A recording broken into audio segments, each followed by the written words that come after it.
सोचिए, एक सुबह दुनिया सोकर उठती है और खबर आती है कि अमेरिका ने एक दूसरे देश पर हमला कर दिया है। आज हम इसी चौंकाने वाली घटना की तह तक जाएंगे। अमेरिका ने वेनेजुएला पर हमला क्यों किया? चलिए इस पूरी कहानी को परत दर परत समझते हैं।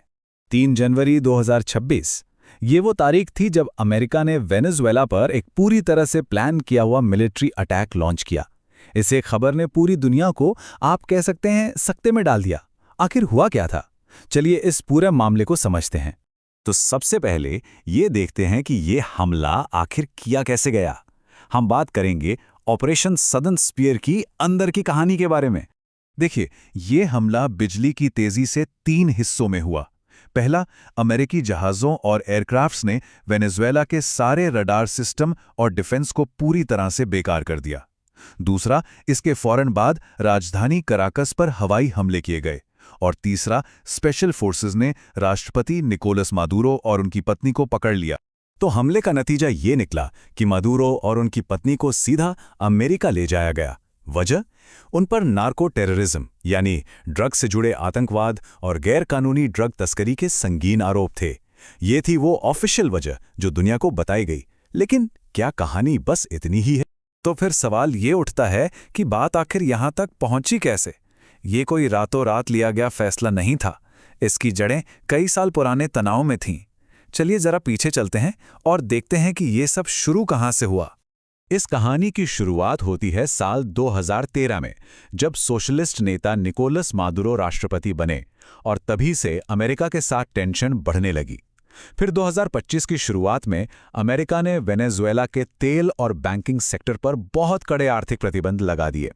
और उसी साल के अंत में अमेरिकी सेना ने ड्रग तस्करी का हवाला देकर वेनेजुएला के जहाज़ों पर हमले भी शुरू कर दिए।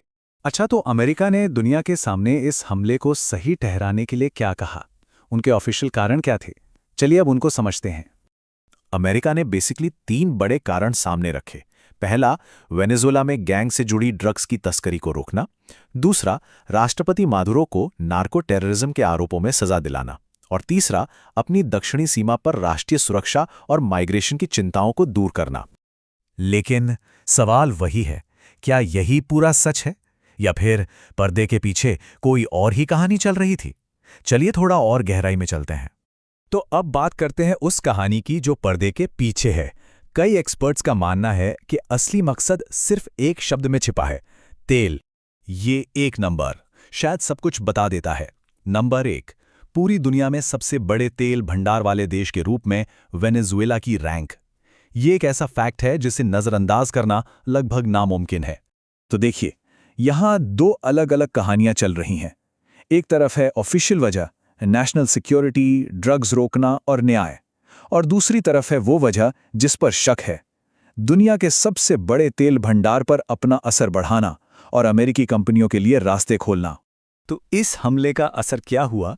पूरी दुनिया ने इस पर कैसे रिएक्ट किया और इसके बाद अमेरिका की नई पॉलिसी क्या थी? इस हमले के बाद दुनिया भर में इसकी कड़ी निंदा हुई। यूएन ह्यूमन राइट्स ऑफिस ने इसे ग्लोबल सिक्योरिटी के लिए खतरा बताया।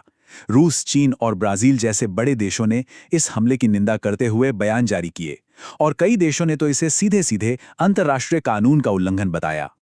और यहां अमेरिका एक नई पॉलिसी लेकर आया जिसे नाम दिया गया रिजीम मैनेजमेंट। अब इसका मतलब क्या है?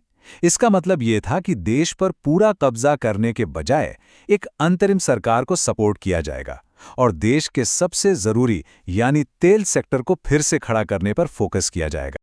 और ये सब कुछ हमें एक बहुत बड़े सवाल पर लाकर खड़ा कर देता है। अंतर्राष्ट्रीय राजनीति में क्या जो कारण बताया जाता है वही हमेशा इकलौता और असली कारण होता है? इसी सवाल के साथ हम आज की ये चर्चा यहीं खत्म करते हैं।